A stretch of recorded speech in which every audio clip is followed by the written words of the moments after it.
Buenos días, Gran Canaria, bienvenida a los desayunos de Canal 13 Digital. Les recordamos que nos pueden escuchar a través de la radio, su radio, la 94.8 de la frecuencia modulada y, como no, también a través de internet, www.canal13digital.com. Esta mañana estamos con la senadora por Gran Canaria, Meluca Suárez. Muy buenos días, bienvenida. Muchas gracias, buenos días, Marian. Buenos días. ¿Cuál es su labor en el Senado? Coméntenos un poquito lo que hace, las comisiones a las que pertenece. Muy bien, mira, en el Senado, aparte de la labor en términos generales que realizamos, tenemos una serie de comisiones que son de obligado cumplimiento y de asistencia y con las que realmente se desarrolla gran parte de nuestro trabajo. Esas comisiones son asignadas por los grupos políticos en razón del perfil que uno tenga. Yo particularmente estoy en la Comisión de Educación y Deporte, que es la comisión que ahora mismo está trabajando en la famosa LOMCE que tantos problemas está trayendo. También trabajo en la Comisión de Asuntos Exteriores, en donde hacemos especial hincapié en la marca España y potenciar de nuevo la presencia del Estado español en los distintos foros que hay internacionales. Y luego tenemos también dos comisiones que son comisiones de estudio. La principal, que ahora mismo acaba de, justamente en este último pleno, y se puede consultar, y eso es muy interesante que lo hagan, porque en la página web del Senado se puede justamente encontrar el informe que acabamos de finalizar en esa comisión de estudio, que son sobre los nuevos modos de exclusión social debido al incremento del desempleo. Nos hemos encontrado con circunstancias en las que muchos profesionales que en su día hubieran pensado que ellos pudieran estar dentro de ese marco de personas que pudieran estar en riesgo de exclusión, pues debido a la alta tasa de desempleo y sobre todo debido al tiempo prolongado que han permanecido en ese estado, pues se ven en riesgo de exclusión y no están preparados, no se les ha formado ni se les ha preparado ni psicológicamente ni formativamente para pedir ayudas a las instituciones y para poder pues de alguna manera evitar caer en esos riesgos. Son personas que incluso lo ocultan a sus propias familias e incluso a las instituciones y a las ONG les cuesta muchísimo detectarlos justamente por esa opacidad que muestran a la hora de declararlos públicamente. Y luego tenemos una cuarta comisión, que es una comisión de estudios sobre internacionalización de la empresa. Ha surgido, yo creo que es una forma también de ver el vaso medio lleno en la crisis, pero muchas empresas, a no encontrar mercado interior, pues están trabajando muchísimo pues en exportar y en buscar mercados fuera de nuestras fronteras, y eso está ayudando a que estas empresas se mantengan en pie, esos puestos de trabajo no se pierdan, y desde luego nosotros lo que estamos intentando a través de esta comisión es aprovechar el saber hacer, el know-how que tienen otras empresas de mayor envergadura, esa experiencia, proporcionársela a las pequeñas y medianas empresas para que también emprendan ese mismo camino y sigan por esa senda de la exportación, que es la que tan buenos resultados está trayendo ahora mismo a la economía.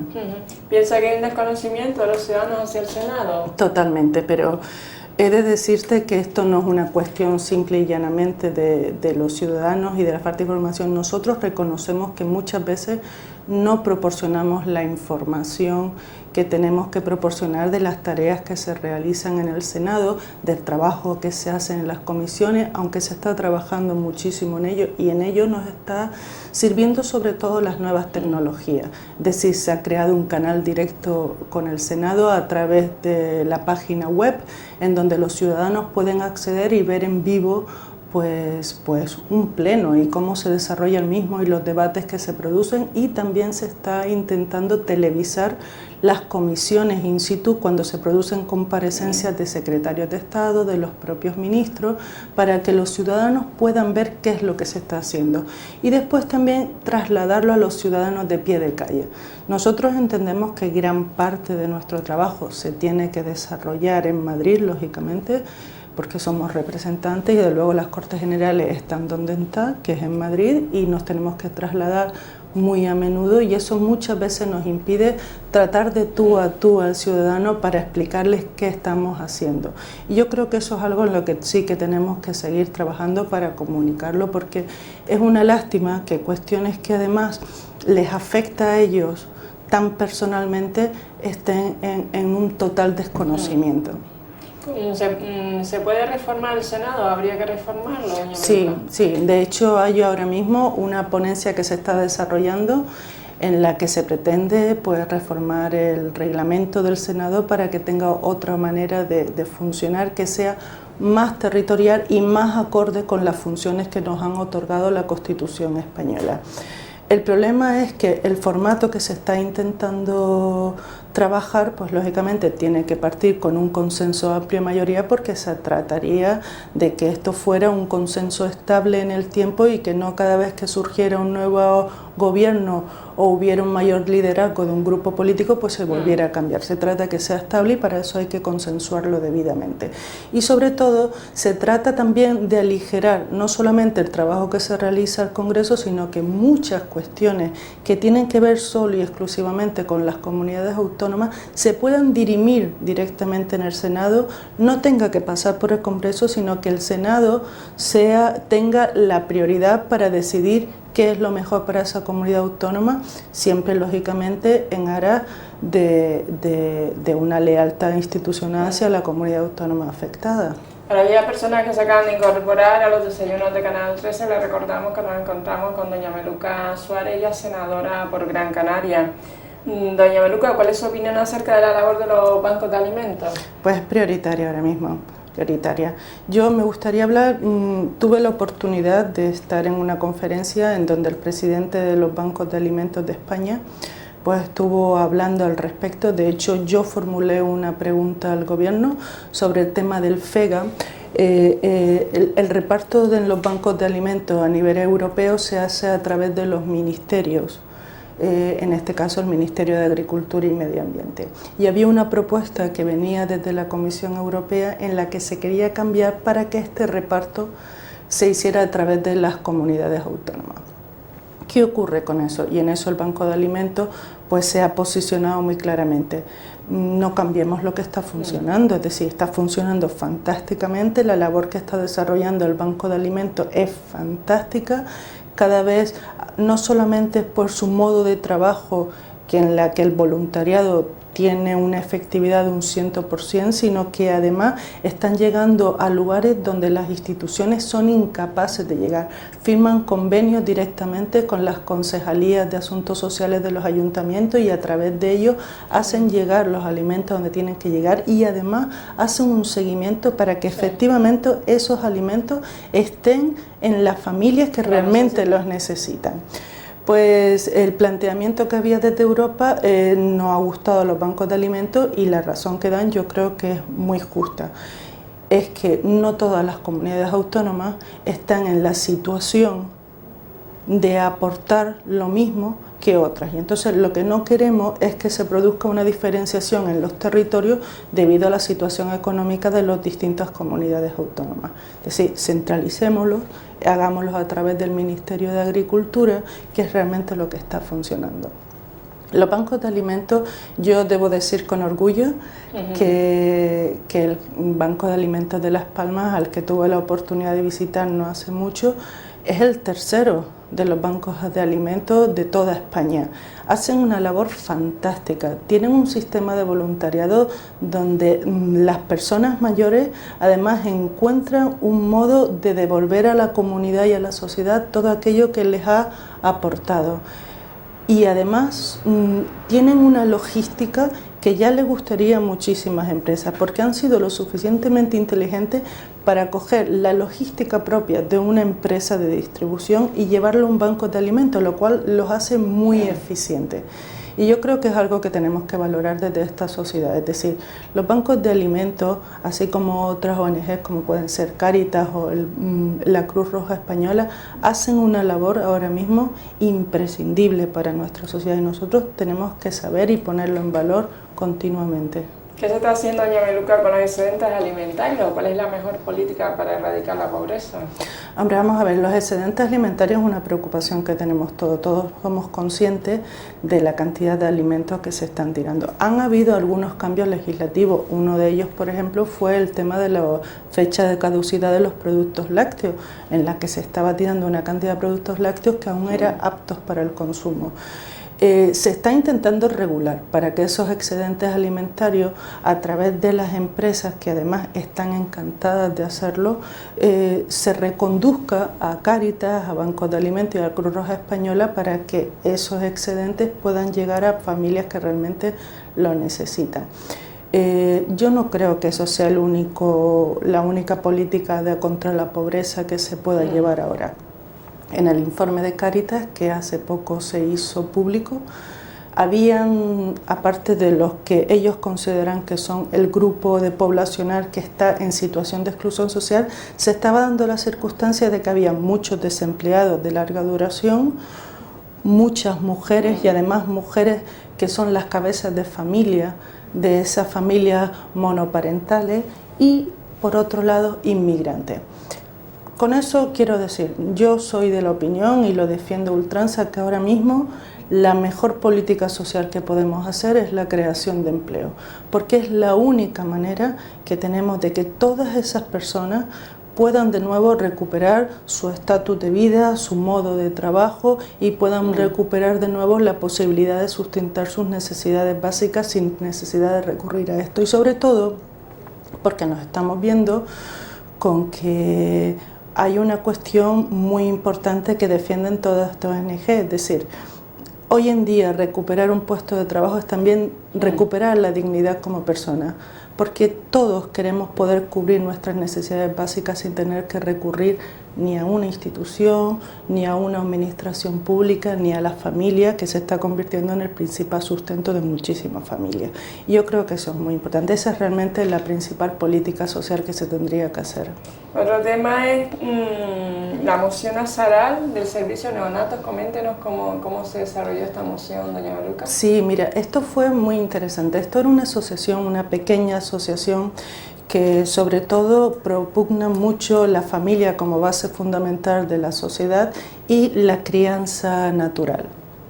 Azaral llevaba varios años pues intentando que en el complejo hospitalario materno-infantil pues se cumplieran las normas en las que los padres pudieran acompañar a sus hijos las 24 horas en la UCI, donde además se diera cierta formación sobre lactancia materna y una serie de cuestiones también que se intentaba sobre todo no inventarse las normas, sino hacer que se cumpliera realmente.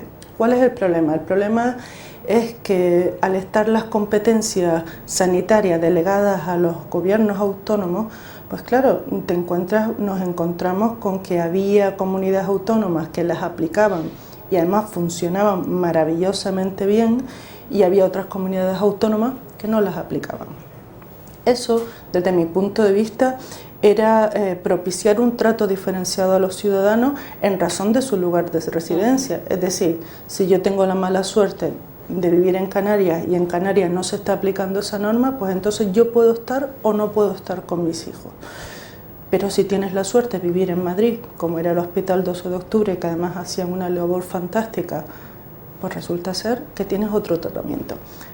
Lógicamente, Azaral pues vio en el Senado como Cámara Territorial la posibilidad de que esa diferenciación no fuera tal. Es más, te voy a contar una anécdota. Cuando yo lo planteé en el Senado, había senadores que estaban como diciendo, pero bueno, eso es imposible porque en mi comunidad sí se aplica. Digo, la tuya sí y en la nuestra no. Y eso es lo que hay que cambiar. Es decir, un ciudadano tiene que tener los mismos derechos en cualquier lugar del territorio. Y en este caso, en un tema tan sensible como puede ser los servicios de neonatología, sobre todo en un servicio donde son niños recién nacidos que se ven en la UCI, con lo que eso conlleva del sentimiento de culpa, de la necesidad de un padre de estar acompañado de esos niños, pues lógicamente eso era algo que había que cambiar. Sobre todo porque luego, incluso económicamente, si lo quieres ver desde una visión económica, nos encontramos con que esos niños que están acompañados con sus padres suelen mostrar una recuperación muchísimo más rápida que cuando no están acompañados de esos padres. Es decir, que los beneficios son para todos. Y esto era una circunstancia que estaba acompañando, un poco para que el oyente un poco nos entienda. Esto es una medida que afecta a 18.000 niños que son ingresados en los servicios de neonatología anualmente. Por lo tanto, estamos hablando de una cuestión que afectaba a 18.000 familias que se veían en esa situación y que no podían hacer nada. Entonces, lo que se ha tratado con esta moción que se presentó en el Senado era hacer que esas normas que ya existían fueran de obligado cumplimiento y no que se dejara la arbitrariedad de las comunidades autónomas aplicarlas o no. Y entonces, la verdad es que tuvimos suerte en el sentido de que el Ministerio estaba muy aceptivo al respecto, lo ha asumido como propio, ya se ha reunido con las 17 consejerías y desde luego se está haciendo una labor para que efectivamente eso se plasme y se lleve así y que cualquier padre que se vea en esa situación en cualquier lugar del territorio español pueda estar con su familia. Luego, esto era una moción que se defendió en Navidades y entonces le llamaban la moción de Navidad. Y entonces aprovechamos que presentamos esta moción sobre los cuidados de los padres en los servicios de neonatología e implementamos una serie de cuestiones más que era muy interesante. Era la creación de los bancos de leche materna, porque consideramos que los bancos de leche materna, aparte de ser una labor muy altruista, sirve para que muchas madres, sobre todo madres que han tenido algún tipo de trauma físico, como puede ser una mastectomía, no tengan que renunciar a dar leche maternizada a sus hijos, sino que además lo pueda hacer sin ningún problema y gracias a la solidaridad de otras madres. Y además impulsar un poco más la formación de la leche materna, porque yo creo que a nadie se le esconde de que hoy en día los beneficios de la leche materna que están más que probados, pero además de las circunstancias de que se ha comprobado que dar de mamar a un hijo no solamente beneficia al hijo, sino también beneficia a la madre porque le sirve para prevenir bastantes cánceres, entre ellos el cáncer de mama, el cáncer de ovario, o sea que eso es importante y muchas mujeres desconocen esa información y por lo menos es bueno que tengan esa información para ellas poder luego elegir si quieren hacerlo o no, no es obligatorio, pero yo creo que es importante que cuenten con la mayor información al respecto. Otro tema que también usted ha defendido es el tema de apoyo a la ciudad de Telde como ciudad educadora. ¿Cómo fue este tema? Bueno, hubo una serie de visitas institucionales que se realizó a distintos municipios, Ingenio, La Aldea y uno de ellos fue en Telde. Entonces en Telde en aquel momento estaban preparando su candidatura para ser ciudad educadora. Esto era un proyecto muy bonito que se desarrollaba a nivel internacional y que en breve, a raíz de la visita que yo realizaba, se iba a producir en Corea pues el simposio internacional en la que iba a ser elegido pues quién iba a ser la ciudad educadora. La verdad es que Telde presentó un proyecto precioso, un proyecto que desde mi punto de vista creo que no se valoró en todo lo que se tenía que valorar y entonces en ese tipo de simposios internacionales sobre todo son muy importantes los avales que uno presente. Con lo cual yo fui al Senado y presenté una moción de apoyo institucional para que el Senado apoyara a Telde como ciudad educadora en esas propuestas que ellos iban a hacer y bueno, pues la verdad es que lo apoyamos y fue un aval bastante importante que bueno, al final pues no cristalizó, pero sinceramente creo que era algo realmente muy bueno y que hubiera servido para poner a Canarias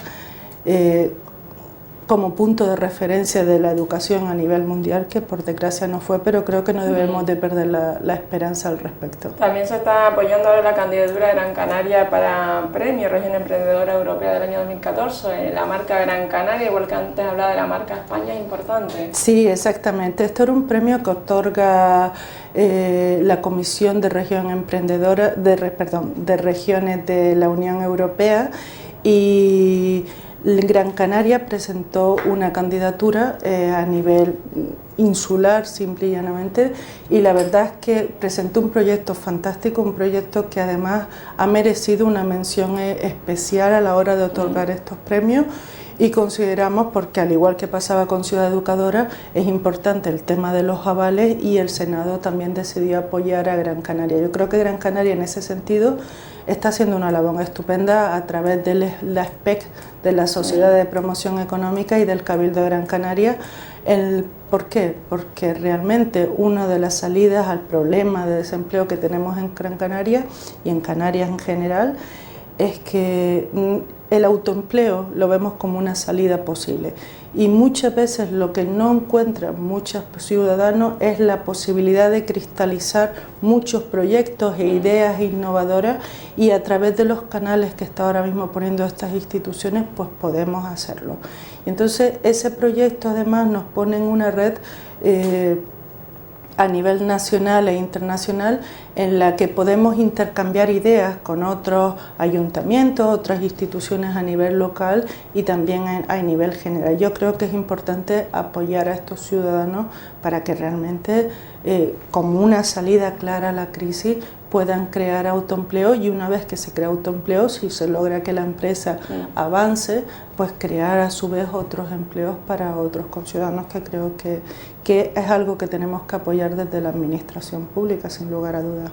¿Qué importancia tienen las redes sociales, doña Meluca, en su labor como senadora por Gran Canaria? Pues totalmente. Para mí las redes sociales son ahora mismo ya no solamente a través del Facebook, sino que además ahora mismo yo creo que quien no maneje una red social o un sistema informático se puede decir que es un analfabeto funcional. Es decir, las redes sociales están presentes, es algo que todavía queda mucho camino por recorrer. Como te comentaba antes, el propio Senado utiliza las redes para poder difundir pues la labor que se desarrolla en el mismo y acercar esa institución a los ciudadanos, y yo creo que es prioritario ahora mismo, es muy prioritario, sobre todo si queremos de alguna manera acercar la labor que realizamos al ciudadano, ya que muchas veces nos vemos imposibilitados de hacerlo físicamente.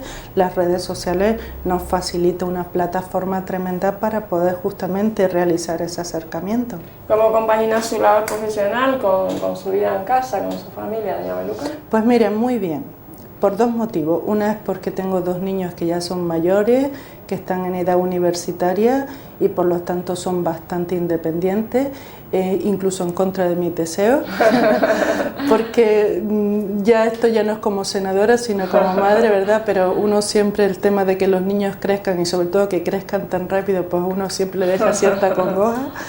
Y luego la suerte es que tengo que también mi marido se dedica a la labor política, y eso hace que podamos entendernos mutuamente a la hora de saber cuáles son las exigencias de los cargos que estamos representando, y lógicamente eso ayuda muchísimo, porque si no de otra forma sería imposible. Yo creo que en la labor que desarrollamos el apoyo familiar es imprescindible, si no sería imposible de llevarlo a cabo.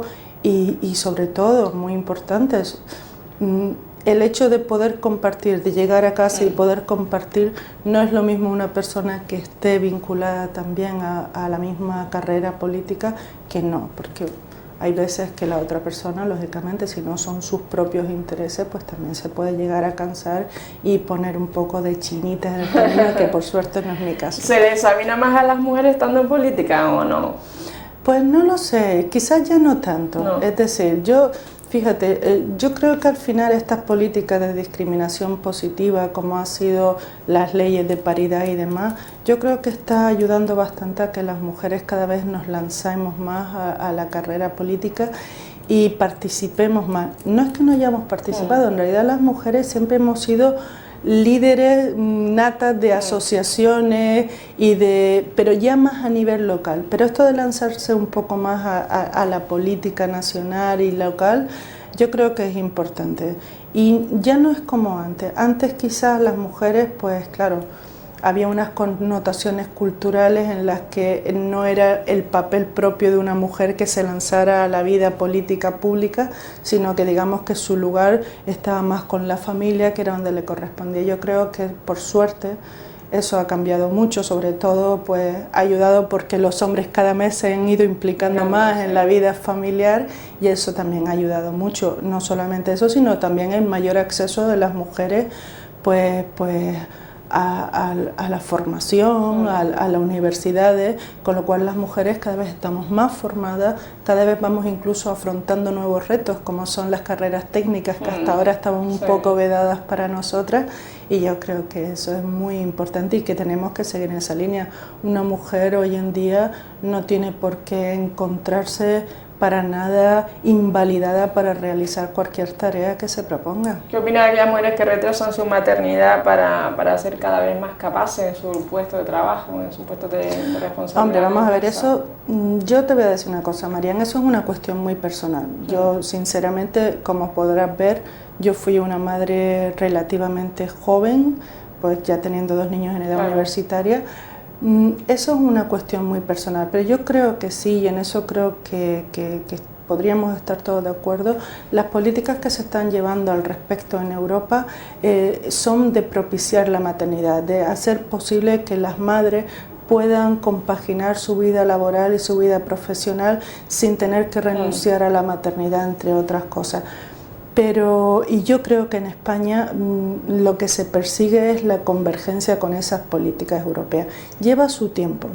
Vamos a ver, esto ya no es solamente una cuestión de política, también es un cambio cultural y un cambio de mentalidad en los empresarios, que al fin y al cabo son los que emplean a esas mujeres, para hacerles entender que una cosa no tiene que ser contradictoria con la otra y que las mujeres son capaces de tener, por un lado, una vida laboral muy fructífera en el tiempo, sin abandonar por ello otras connotaciones como puede ser el hecho de ser mujer, de ser madre, que para nada tiene que impedirle desarrollar esa carrera profesional. Finalmente, ¿qué es para usted la política, doña Maluca? Pues mira, la política es sobre todo la posibilidad de hacer cambios positivos, cambios que afecten a las personas, cambios que estén dentro de las posibilidades que uno hay. Antes estábamos comentando de que parece ser que en esta crisis todos los problemas que tenemos son económicos, pero hay otros muchos problemas que yo creo que también necesitan su atención y es muy importante que haya personas que se dediquen a ella, a propiciar esos cambios que afectan a los ciudadanos también en su día a día, y al fin y al cabo eso es política. Poder producir cambios sociales y sobre todo, yo siempre lo he dicho, para mí la política es pensar en la sociedad en la que quiero vivir, en la que quiero dejar mis hijos, y si puedo trabajar en la medida que pueda hacer esos cambios para llegar a ese tipo de sociedad, yo te puedo decir que me siento una persona muy afortunada al respecto. Muy bien, pues muchísimas gracias a ti, María Suárez, y gracias por su labor que hace en el Senado por Gran Canaria. Gracias. Gracias a ti. Espero que la entrevista con doña Maluca Suárez, senadora por Gran Canaria, haya sido sagrado. Recordar que esta entrevista será colgada en el Facebook de Canal 13 Digital. Terminamos con un proverbio chino que habla sobre la perseverancia. Si te caes 7 veces, levántate 8. No se nos vayan, que continuamos con nuestra programación educativa y cultural, donde el vehículo transmisor es el español. Gracias.